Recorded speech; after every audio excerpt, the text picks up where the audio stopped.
Hello everyone, welcome to Inspiration IAS Daily News Analysis.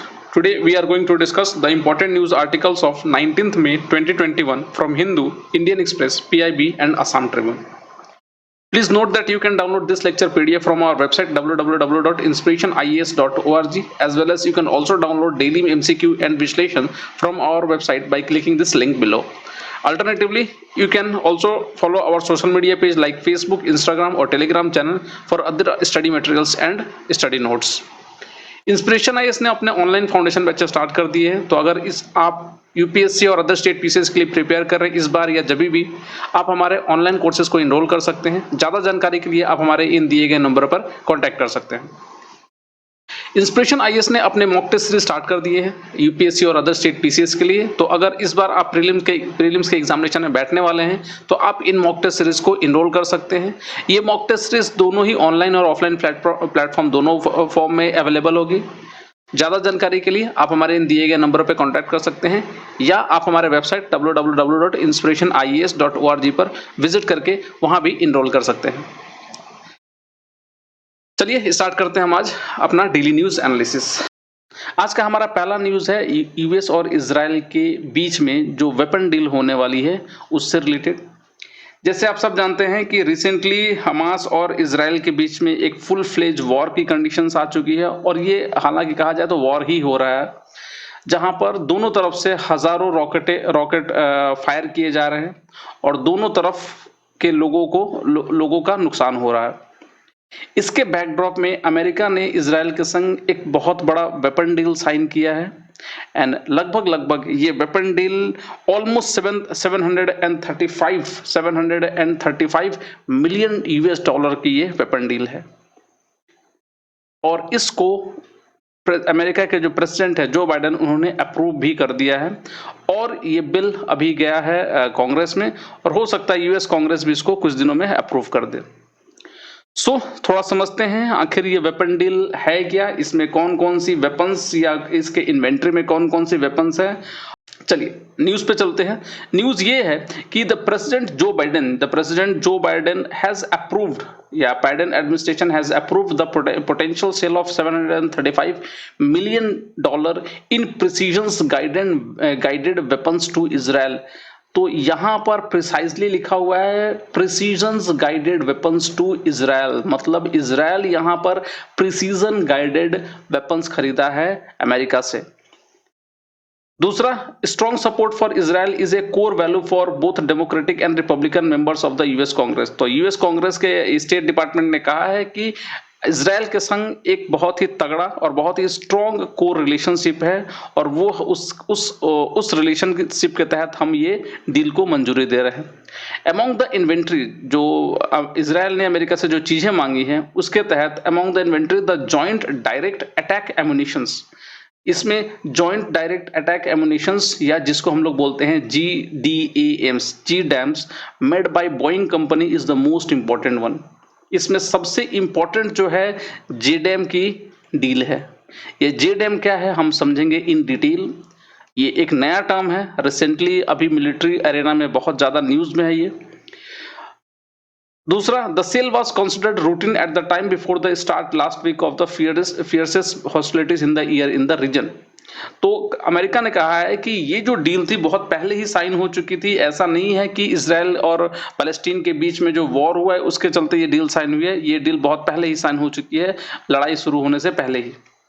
समझते हैं आखिर ये GDAMs है क्या। देखिए, GDAM का फुल फॉर्म है जॉइंट डायरेक्ट अटैक मुनिशंस, जिसको GDAM बोलते हैं, और इसको बोइंग कंपनी बनाती है। देखिए बेसिकली आज यहां हो क्या रहा है, अमेरिका इजराइल और पैलेस्टीन के बीच के वार को समझिए। यहां पर पैलेस्टीन अपने हजारों रॉकेट इजराइल की तरफ फायर कर रहा है, और इन रिटर्न इजराइल इन रॉकेट से अपने आप को बचा रहा है through the Iron Dome system, और इवन इजराइल अपना आर्टिलरी शेलिंग भी कर रहा है पैलेस्टीनियन के टारगेट पर। पैलेस्टीनियन के जो प्री डेजिग्नेटेड टारगेट्स है वहां पर वो फायर कर रहा है। Not only this artillery weapons as well as Israel air force भी वहां पर बॉम्बिंग कर रही है। एक हाईली प्रिसीजन जो टारगेट दिए गए हैं, जैसे कि आपने देखा होगा एपी बिल्डिंग को, न्यूज प्रेस की बिल्डिंग को उड़ा दिया गया, और भी बहुत सारे ऐसे हाई वैल्यू टारगेट को उड़ाया गया पैलेस्टीन के अंदर में और गाजा स्ट्रिप में। तो आखिर ये जो टारगेट जो पिन पॉइंट किया जा रहा है, कहा यह जा रहा है कि इजराइल के पास एक हाईली प्रिसाइज इंटेल है कि हमास इन सब बिल्डिंगों में, इन सब जगहों पे अपना या तो इंटेलिजेंस के नेटवर्क बना रखा है, इंटेलिजेंस के हेडक्वार्टर है, या कुछ वेपनरी के स्टोरेज हाउसेस बना रखे हैं वहां पर, और उसी एरियाज को वो इजराइल टारगेट कर रही है। ये जो इजराइल कह रहा है दुनिया को, और इजराइल कह रहा है कि हम सिविलियंस के डेथ को पूरी तरह से बचाने की कोशिश कर रहे हैं, बट यहाँ पर पैलेस्टीनियन जो है या हमास जो है सिविलियंस को आगे फोर फ्रंट में रखते हैं और उनको एक तरह से कवर की तरह यूज करते हैं, जिसके चलते कुछ सिविलियंस की डेथ हो रही है। बट अधिकतर जो डेथ हुए सिविलियन की, ये हमास के अपने ही बैकफायर रॉकेट से हुई है। तो यहाँ पर इजराइल की ये दलील है। अब इजराइल की यहाँ रिक्वायरमेंट क्या है? इजराइल की यहाँ रिक्वायरमेंट है कि उन्हें एक ऐसे वेपन्स चाहिए जो प्रिसीजन गाइडेड हो, या तो लेजर गाइडेड हो, जीपीएस गाइडेड हो, या एनी प्रोविजंस ऐसे गाइडेड मिसाइल्स होने चाहिए, या ऐसे गाइडेड सिस्टम होने चाहिए जो इस पैलेस्टीन या गाजा स्ट्रिप के अंदर ये उस टारगेट को न्यूट्रलाइज कर सके। सो ये इजरायली एयरफोर्स और डिफेंस की सबसे इंपॉर्टेंट, सबसे बड़ी जरूरत है। अब यहाँ ऐसा नहीं है कि इजराइल खुद ही अपने आप में एक एडवांस एमुनिशन मैन्युफैक्चरर है और वो दूसरे कंट्रीज को इवन वेपन्स एक्सपोर्ट करता है, इवन इंडिया भी उनसे बहुत सारे वेपन्स खरीदता है। तो आखिर इजराइल को ऐसी कौन सी वेपन्स की जरूरत आन पड़ी? देखिए, इजराइल अभी रिसेंटली जो खरीद रहा है वो एक किट खरीद रहा है, ना ही कोई मिसाइल, ना ही कोई गन, ना ही कोई बुलेट्स। बेसिकली ये एक किट खरीद रहा है। आपको शायद यहाँ पर ये डिवाइस दिख रहा होगा। ये जो डिवाइस है ये एक तरह का स्ट्रक्चर है जो किसी भी मिसाइल के टेल सेक्शन में इसको अटैच कर दिया जाता है। मतलब यहाँ से जो ओरिजिनल मिसाइल के जो टेल होंगे वहां से हटा के इस सेक्शन को यहाँ इंसर्ट कर दिया जाएगा, और ये कुछ किट है जो इसको उस मिसाइल में अटैच कर दिया जाएगा। कहने का अर्थ ये है कि जॉइंट डायरेक्ट अटैक एमुनिशंस एक ऐसा किट है जो किसी भी मिसाइल को प्रिसीजन गाइडेड बना सकता है। कहने का अर्थ यह है कि एक नॉर्मल मिसाइल जो सिर्फ ऊपर से ड्रॉप करने से वो नीचे आके जहां पर ड्रॉप किया गया वहीं पर फटेगा, उसको ये कन्वर्ट कर देता है प्रिसीजन गाइडेड में। होप आपको समझ में आ रहा होगा।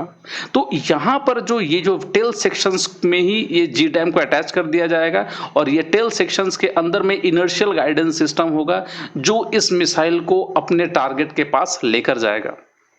ये जो इनर्शियल गाइडेड सिस्टम होगा जीपीएस से अटैच होगा, तो जीपीएस से भी इसका लोकेशंस मिलेगा और जीपीएस से अपने लोकेशन को जाके वो ट्रैक करके हिट कर सकता है, जो इजराइल की जो अभी फिलहाल की जो जरूरत है उसको ये फुलफिल कर सकता है।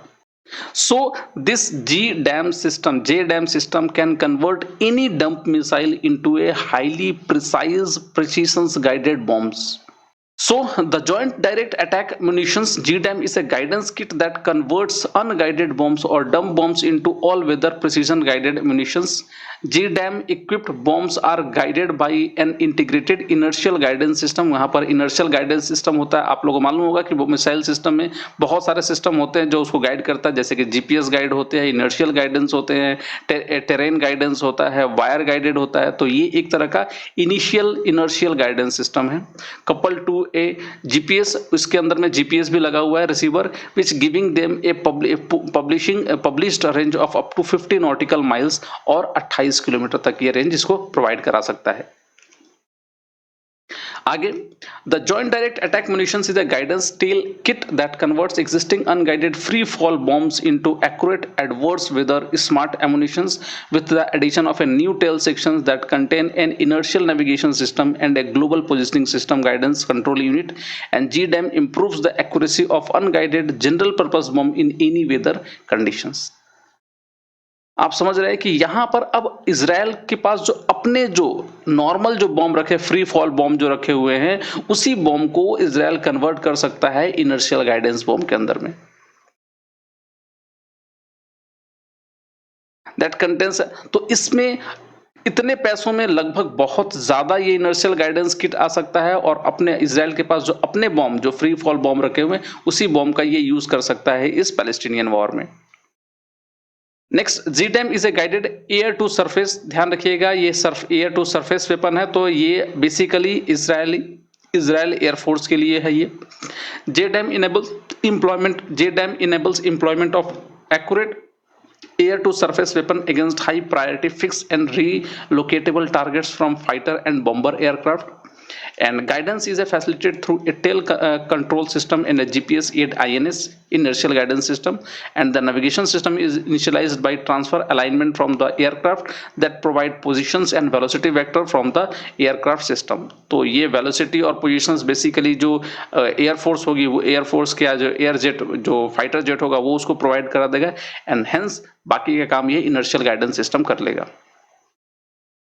तो ये एक बहुत ही एडवांस टेक्नोलॉजी है और इसको बोइंग कंपनी ने बनाया था लगभग 1992 में, और इसका पहला ट्रायल 1997-98 में हुआ था, जो ऑपरेशन डेजर्ट स्टॉर्म में, अमेरिका के लिए। तो ये बेसिकली अमेरिकन एयरफोर्स और अमेरिकन नेवी का ये एक जॉइंट प्रोग्राम है ये। आगे समझते हैं इस जॉइंट डायरेक्ट अटैक मुनिशंस का जो बेसिकली नाम है GBU-32 जेडैम, और इसमें आप देख सकते हैं ये कुछ यूनिट लगते हैं, जैसे कि MK3 वॉरहेड, यहाँ पर जो है स्टेक जो लगे हुए रहते हैं, 14 इंच लंग्स वगैरह होता है जो प्रोपल्शन सिस्टम के लिए, मतलब एयर जेट के लिए, इंटरफेस लगा रहता है, और GPS INS गाइडेंस किट वगैरह रहता है। तो ये सिंपल बॉम्ब को कन्वर्ट कर सकता है एक स्मार्ट बॉम्ब के अंदर में। नेक्स्ट जो है, once release from the aircraft the JDAM autonomously navigate to the designated target coordinates, and target coordinates can be loaded into the aircraft before take off manually. या तो एयरक्राफ्ट के take off से पहले उसको target को positions locate कर दिया जाता है GPS लोकेटर के through into the aircraft before takeoff, या manually Altered by the air crew before weapon release, या वेपन रिलीज से पहले भी आप उसको चेंज कर सकते हो, और automatically entered through target designation with onboard aircraft sensors. तो एयरक्राफ्ट के सेंसर्स भी इसको कहीं ना कहीं इसको यूज कर सकते हैं या उसको टारगेट दे सकते हैं, देख सकते हैं आप यहाँ पर। Basically, GDAM can be launched from very low to very high altitudes in a dive, toss or loft, and in straight and level flight with an on-axis or off-axis delivery. Even ये highly advanced है, on-axis, off-axis, मतलब इस flight से आप directly नीचे ऐसे भी parallel भी hit कर सकता है, even it can go in this direction also, या कहीं से भी ये target किया जा सकता है। GDAM enables multiple weapons to be directed against single or multiple targets on a single pass, जो इजरायली डिफेंस फोर्सेस के लिए अभी सबसे जरूरत वही है। होप आपको ये पूरा सिस्टम समझ में आएगा, GDAM और उससे रिलेटेड टेक्नोलॉजीज। ये एग्जामिनेशन में आने के बहुत ज़्यादा चांसेस है GDAM के बारे में। चलिए अपने अगले न्यूज़ पे चलते हैं। हमारा अगला न्यूज़ है US Global Entry programme. Recently US के ग्लोबल एंट्री प्रोग्राम ने अब हमारे जो CCTN सिस्टम का बहुत ज़्यादा यूज़ कर रहा है। तो थोड़ा समझते हैं आखिर ये है क्या। देखिए, इंडिया की जो सिक्योरिटी एजेंसीज है, चाहे IB ले लीजिए और बाकी जो सिक्योरिटी एजेंसीज हैं, वो लोग लगभग 9000 इंडियंस का जो डाटा है वो चेक कर चुके हैं CCTN के थ्रू, जिसका यूज CCTN के through for US Global Entry programme. तो US ग्लोबल एंट्री प्रोग्राम के लिए जो इंडिया की जो सिक्योरिटी एजेंसी से लगभग 9000 इंडियंस का डाटा चेक किया है crime and criminal tracking network system से। तो यहाँ पर दो चीजें समझने लायक है, एक तो ये US ग्लोबल एंट्री प्रोग्राम है क्या, और दूसरा व्हाट इज CCTNS। समझते हैं क्या है ये। देखिए, सबसे पहला समझते हैं कि US ग्लोबल एंट्री प्रोग्राम क्या है। देखिए, रिसेंटली अमेरिका के जो US कस्टम, या रिसेंटली क्या 2017 से ही प्रोग्राम चल रहा है। तो अमेरिका के जो US कस्टम, आपको मालूम होगा कि अमेरिका के जो US कस्टम डिपार्टमेंट है बहुत ही स्ट्रिक्ट डिपार्टमेंट है। ये कोई भी चीज चाहे कैसे भी इंसान हो उसको पास नहीं होने देता विदाउट फुल चेकअप। आपने देखा होगा बहुत सारे हमारे जो बॉलीवुड के स्टार्स वगैरह हैं उनको भी एक थॉरो चेकअप से ही गुजारा जाता है, और यहाँ पर इंडिया में थोड़ा बवाल भी होता है। खैर अलग मसला है, बट उनके अपनी लॉज है, रेगुलेशंस है, वो अपने लॉज और रेगुलेशन के आगे कुछ नहीं चलाते हैं। तो उस US Global Entry programme, America ने एक यूएस ग्लोबल एंट्री प्रोग्राम चालू किया था, जिसके तहत Global Entry is a US custom and border protection programme that allows speedy clearance for low risk travellers upon their arrival in the USA.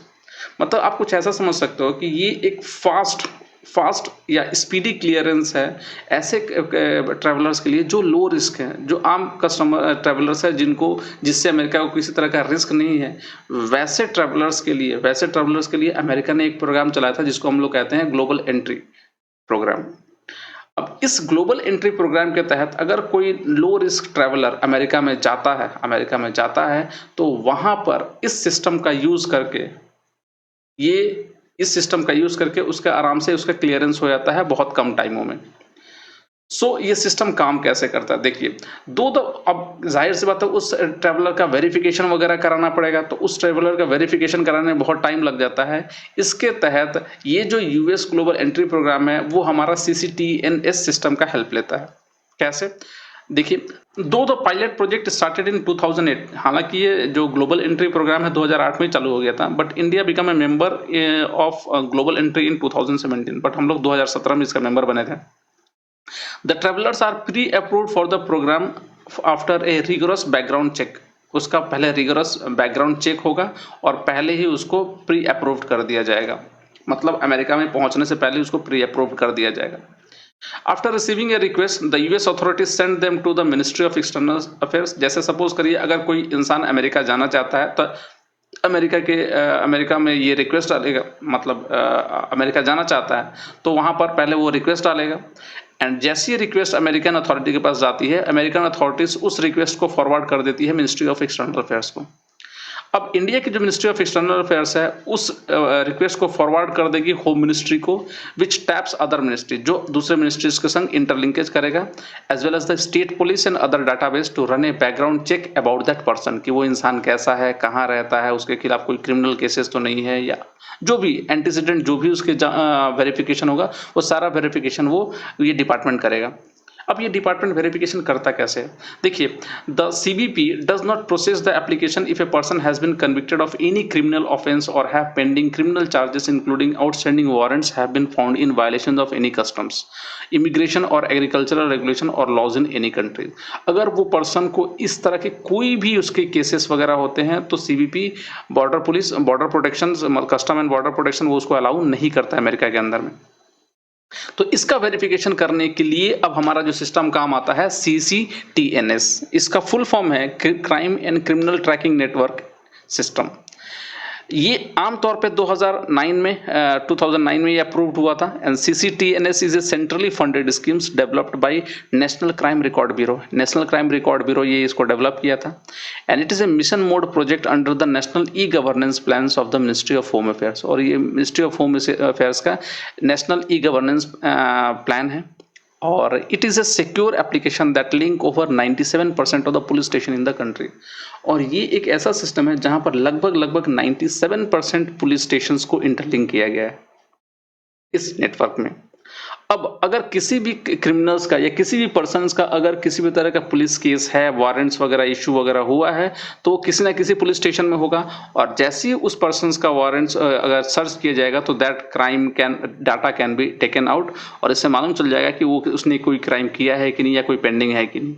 अगर pending होगा तो ऑब्वियस सी बात है उसको वीज़ा नहीं दिया जाएगा और उसका अप्रूवल नहीं होगी, अगर नहीं होता है तो आराम से वो जा सकता है। तो ये पूरा सिस्टम है CCTN और अमेरिका की ग्लोबल एंट्री स्कीम के तहत। अब ये CCTM हमारा जो काम कैसे करता है देखिए, CCTM का मेन ऑब्जेक्टिव है to make the police functioning citizen friendly and more transparent by automating the functioning of the police station. Police station के जो काम है उसको फंक्शन ऑटोमेटिक करने के लिए, and it will improve delivery of citizen centric services through effective use of ICT, जैसे कि पासपोर्ट वेरिफिकेशन या बाकी एंटीसीडेंट, या हमारे जो गवर्नमेंट सर्विसेज जैसे UPSC के आपकी जो सर्विसेज वगैरह होती है उसमें जब सिलेक्शन होने के बाद कुछ वेरिफिकेशन वगैरह होता है, तो गवर्नमेंट इस डेटा को भी यूज करती है, इस मेथड को भी यूज कर सकती है।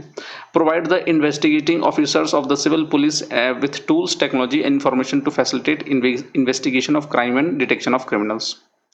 अब ये जो सिस्टम है एक तरह से लिंक्ड होता है क्लाउड के थ्रू, जैसे कि आपका ये जो है स्टेट क्राइम रिकॉर्ड ब्यूरो, ये लिंक्ड होगा स्टेट आपके कोर एप्लीकेशन सॉफ्टवेयर से। ये जो स्टेट कोर एप्लीकेशन सॉफ्टवेयर, इस कोर एप्लीकेशन सॉफ्टवेयर से state crime record bureau, higher police officers, सारे पुलिस स्टेशंस और इवन सिटीजन भी इसके संग लिंक होंगे। और दूसरा डिपार्टमेंट भी इस सिस्टम के थ्रू लिंक हो सकता है, जैसे कि आपका स्टेट सर्विस डिलीवरी गेटवे के थ्रू, एसएसडीजी जिसको बोलते हैं, स्टेट सर्विस डिलीवरी गेटवे, उसके थ्रू अदर डिपार्टमेंट भी लिंक हो सकते हैं। एंड ये सारा लिंकेज होता है सेंट्रल कोर एप्लीकेशन सॉफ्टवेयर के थ्रू, अलॉन्ग विथ फिर वहां से एमएचए लिंक होता है और फिर एनसीआर भी लिंक होता है, और ऐसे ही सारे स्टेट के संग लिंक कर दिया जाता है। कहने का अर्थ ये पूरा एक नेटवर्क होता है जिसमें पुलिस और उससे रिलेटेड जितने भी मिनिस्ट्रीज है वो सारी इन्वॉल्व रहती है, और लोगों के वेरिफिकेशन या एंटीसीडेंट जो चेक वगैरह होता है वो बहुत ही फटाफट हो सकता है, और जिससे टाइम कम लगता है। हेंस डिलीवरी जो सर्विसेज है उसकी डिलीवरी बहुत फास्ट हो सकती है। तो ये काफ़ी अच्छा सिस्टम है और इसके थ्रू बहुत सारा टाइम बच जाता है और इससे करप्शन भी रूट आउट होती है। चलिए अपने अगले न्यूज़ पे चलते हैं। हमारा अगला न्यूज़ है initiative for digital transformation of tribal schools. Recently ministry of tribal affairs and of government of India और माइक्रोसॉफ्ट दोनों मिलकर एक प्रोग्राम चला रहे हैं, and this is for the digitization of the tribal schools. समझते हैं क्या है ये। Recently the ministry of tribal affairs inked a memorandum of understanding with Microsoft to support the digital transformations of school such as Eklavya model residential school. आपको याद होगा Eklavya model residential school जो tribal students के लिए रखे जाते हैं, एंड आश्रम schools among other under the ministry. जो भी इस मिनिस्ट्री के अंदर जितने भी स्कूल्स है उसको एक संग लिंक किया जाएगा और उसको कन्वर्ट कर दिया जाएगा डिजिटल ट्रांसफॉर्मेशंस में। It is aimed at building an inclusive skill based economy. यहाँ पर एक एक्सक्लूसिव स्किल बेस्ड इकोनॉमी बनाने की तरफ में और डिजिटल एजुकेशन इम्पार्ट करने के लिए ये मेमोरेंडम ऑफ अंडरस्टैंडिंग को साइन किया गया है विथ माइक्रोसॉफ्ट। अब इस सिस्टम में ये सिस्टम काम कैसे करेगा? देखिए, ये जो सिस्टम होगा यहाँ पर आर्टिफिशियल इंटेलिजेंस का यूज होगा, और artificial intelligence will provide artificial intelligence curriculum will be made available to the tribal students in both English and Hindi at all EMRS school, Eklavya schools, to skill educators, teachers को भी educate किया जाएगा, and students in next generation technologies. तो जो भी teachers और students वगैरह होंगे उनको नेक्स्ट जनरेशन टेक्नोलॉजी के लिए एक टेक्नोलॉजी से भी अवगत कराई जाएगी। In the first phase, 250 Eklavya schools have been adopted by Microsoft, out of which 50 EMRS school will be given intensive training and 500 master trainers would be trained in the first phase. तो ये कुछ segment होगा जहाँ पर 500 master trainer को train किया जाएगा और पहले फेज में लगभग 50 स्कूल को लिया जाएगा। दूसरा, teacher across state in India will be trained in a phase manner for using productivity technology. जाहिर सी बात है टीचर्स को भी इस टेक्नोलॉजी को समझाना पड़ेगा, क्योंकि मेन जो यहाँ पर टीचर ही होंगे जिनको ये समझाना होगा, तो उनको पहले इस सिस्टम को समझना पड़ेगा, तो उनकी पहले ट्रेनिंग कराई जाएगी for using productivity technologies like office 365 and AI application in teaching. दूसरा, the programme will also offer opportunities for teachers to earn professional e-badges and e-certificate from the Microsoft Education Center. Students from schools under the ministry will be monitored on projects that involve artificial intelligence applications for societal goods and UN Sustainable Development Goal. तो education जो हमारा target है UN sustainable development goal का, उसके लिए ये programme काफ़ी helpful होगा। नेक्स्ट एक्सपेक्टेड बेनिफिट, ऑब्वियस सी बात है, एक तो सबसे पहला ये है कि कोरोना के टाइम में जो बच्चों की जो एजुकेशन खत्म हो रही है, नहीं हो रही है, और जो प्रॉब्लम हो रही है उससे ये निजात दिया जाएगा। दूसरा, this programme will ensure that tribal students get a chance to change their future, their environment, their village and overall community. This initiative will also enable the professional development of educators, enabling them to use technologies in classroom में अपनी यह technology use कर सकते हैं। Along with it will help in the success of Digital India missions. It will be able to bridge the gap between the tribal students and other. ये tribal students और दूसरे लोगों के बीच में ये गैप जो है उसको ब्रिज कर सकता है ये सिस्टम। तो ये काफ़ी अच्छा इनिशिएटिव्स है एजुकेशन सेक्टर में और हमारे जो ट्राइबल स्टूडेंट्स हैं उनकी जो डिजिटाइजेशन में। चलिए अपने अगले न्यूज़ पे चलते हैं। हमारा अगला न्यूज़ है ट्रॉपिकल साइक्लोन यास। जैसे आप लोगों को मालूम होगा कि रिसेंटली इंडिया में ताउती जो ट्रॉपिकल साइक्लोन है इंडिया में कहर बरपा रहा है। आईएमडी ने अनाउंस किया है कि आने वाले 22 मई या 23 मई के अंदर में डिप्रेशन क्रिएट हो रहा है बे ऑफ बंगाल में, और हो सकता है अगर ये डिप्रेशन अपना फुल फॉर्म ले then there will be a tropical cyclone in the bay of Bengal. तो बे ऑफ बंगाल का ये पहला ट्रॉपिकल साइक्लोन होगा, ये 2021 का। समझते हैं क्या मसला है यहाँ। देखिए आईएमडी का रिसेंटली आज का ही न्यूज़ है। उन्होंने एक 2 बजे करीब उन्होंने एक पोस्ट डाला था ट्विटर में कि new low pressure area likely to form in bay of Bengal around 22 May to intensify into a cyclone storm and reach West Bengal and Odisha coast by 26 May. तो 26 मई तक अगर ये depression high low pressure create हुआ, heavy हो गया, तो हो सकता है साइक्लोन जनरेट हो और ये 26 तारीख तक वेस्ट बंगाल या ओडिशा के कोस्ट को स्ट्राइक कर सकता है। Sea condition to remain rough in bay of Bengal from 21 May onwards, fisherman requested to return to the shore. ये डायरेक्टरी थी फिशरमैन्स के लिए। तो जैसा आपने समझा कि यहाँ पर जो लो प्रेशर क्रिएट हो रहा है वेस्ट बंगाल के बे ऑफ बंगाल रीजन में, और अगर ये लो प्रेशर ऐसे ही क्रिएट होता रहा तो शायद साइक्लोन भी हो सकता है। अगर ये साइक्लोन बना तो this cyclone will be named as Yaas. इसको ओमान ने नाम दिया है। The Indian Meteorological Department (IMD) said Wednesday that another cyclone is headed towards India, this time along its east coast, and the low pressure system could take birth within the next 48 hours and hold the potential to intensify into a cyclone. This system will develop close to the North Andaman Sea around 22nd May and reach either Odisha or West Bengal by evening 26 May. If realized, this storm will be the second to the form in 2021 and the first over the Bay of Bengal this year. Once the cyclone form, it will acquire the name Yas given by Oman. तो ये दूसरा cyclone होगा 2021 का Indian oceans या basically bay of Bengal के अंदर में। चलिए मुसीबतों पर मुसीबत टूट रही है। खैर चलते हैं अपने अगली न्यूज़ पे। हमारा अगला न्यूज़ है संवेदना। Recently national commission for protection of child rights, उन्होंने एक टोल फ्री नंबर स्टार्ट किया है। ये टोल फ्री नंबर बेसिकली उन बच्चों के लिए है जो इस पैंडेमिक में अपने घर बार खो चुके हैं, हो सकता है अपने पेरेंट्स को खो चुके हैं, और आज वो बहुत ही साइकोलॉजिकली और सोशोलॉजिकली बहुत ही वीक कंडीशन से गुजर रहे हैं। ऐसे बच्चों को सांत्वना दिलाने के लिए और साइकोलॉजिकल सपोर्ट के लिए एनसीपीसीआर ने ये प्रोग्राम चालू किया है, ये टोल फ्री नंबर। यहाँ पर एक साइकोलॉजिस्ट होगा जो बेसिकली उन बच्चों से बात करेगा जो इस सिचुएशन से डील कर रहे हैं। तो चाहे या तो उनके पेरेंट्स खो चुके हैं या उनके पेरेंट्स अभी भी कोरोना सेंटर में हैं और वो बच्चे अलग हैं, उस ऐसे बच्चों को एक कहीं ना कहीं एक सपोर्ट, मेंटल और साइकोलॉजिकल सपोर्ट देने का काम करेगा ये टोल फ्री नंबर। है क्या? ये toll free helpline number has been launch to provide social mental support for children affected during the COVID-19 pandemics. संवेदना का फुल फॉर्म अगर देखा जाए तो it is sensitising actions on mental health vulnerability through emotional development and necessary acceptance is a toll free helpline number for children affected by pandemic.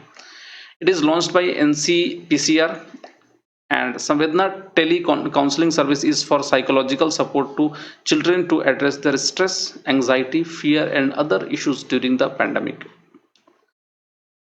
दूसरा, this tele-counseling is provided to the children under 3 categories. ऐसे बच्चों को 3 categories में ये tele counselling provide कराई जाएगी. एक तो वैसे बच्चे होंगे जो क्वारंटाइन या आइसोलेशन सेंटर में हैं कोविड के, और दूसरे बच्चे ऐसे बच्चे जो who have COVID positive parents और family members and near ones, और जो अब बच्चे अकेले रह गए हैं, बाकी सारे पेरेंट्स और फैमिली मेंबर्स क्या हैं, हो सकता है कोरोना आइसोलेशन में हो. और तीसरे ऐसे बच्चे होंगे who have lost their parents due to कोविड-19 पैंडेमिक. तो ये कुछ ऐसे बच्चे होंगे उनको जो बहुत ज़्यादा, जिनको अभी साइकोलॉजिकल सपोर्ट की ज़रूरत है. तो ये काफ़ी मानवीय स्टेप है गवर्नमेंट द्वारा. So that's all for today. Hope आपको ये सारे न्यूज़ समझ में आया होगा. अगर आपको किसी भी तरह की डाउट होती है इस किसी भी सेगमेंट में, तो आप हमें कमेंट में लिख सकते हैं. कोशिश करेंगे कि उन सारे कमेंट्स को मैं फुलफिल करूं. तब तक के लिए आज के लिए इतना ही. कल हम फिर मिलते हैं डीएनए के एक अलग सेगमेंट में. तब तक के लिए शुक्रिया।